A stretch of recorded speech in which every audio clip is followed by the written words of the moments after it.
Plagiering er, når man overtager andres idéer eller fulde formuleringer og udgiver dem for at være sine egne. Det føles fuldstændig ligesom det føles at have indbrud i sit hus og få noget stjålet. Det er sådan man oplever det.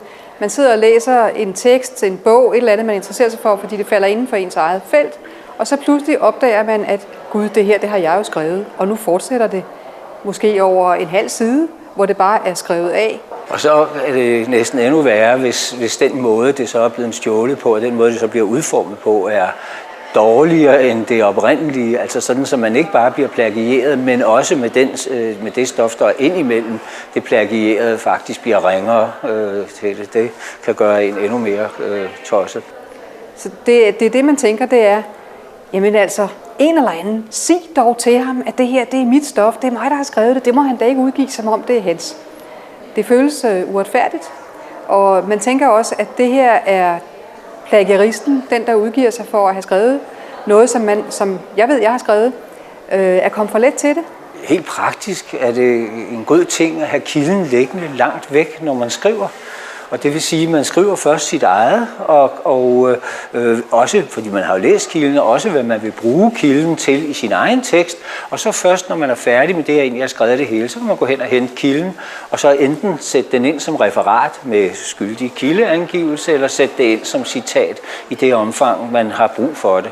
Jeg vil sige, at det, der er afgørende, det er, at man har sin egen idé, sin egen problemformulering, sin egen vinkling, og at man bruger andres tekster til det, der er ens egen sag. Og det, der altid sker, når folk plagierer, det er, at de kommer for tæt på andres tekster.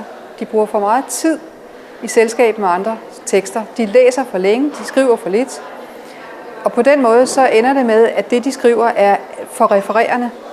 Altså noget, som vi nogle gange gør, det er, at vi siger, når vi har sådan en passage, hvor man bruger andres tekster, så start med at introducere, at her er altså en tekst, som jeg vil bruge til det og det og det.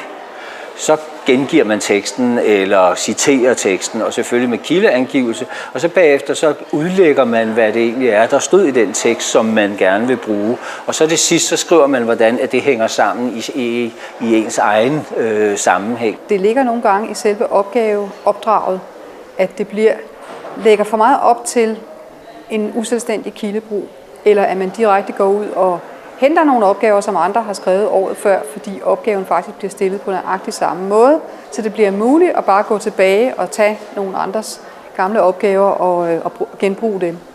Så der ligger meget i opgaveformuleringerne fra undervisernes side. Som underviser må man jo gøre opmærksom på det hele tiden, og bære skilte, som siger, at du må ikke plagiere mundtligt, eller her for den sags skyld altså også skriftligt. Og så i øvrigt instruere, lidt i stil med det, som jeg sagde før, introducere en kilde og fortæl, hvad du vil bruge den til.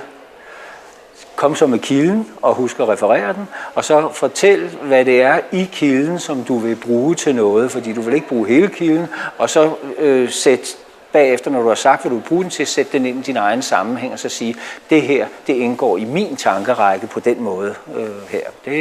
Det er en instruktion, som vi rent faktisk også giver, når vi underviser.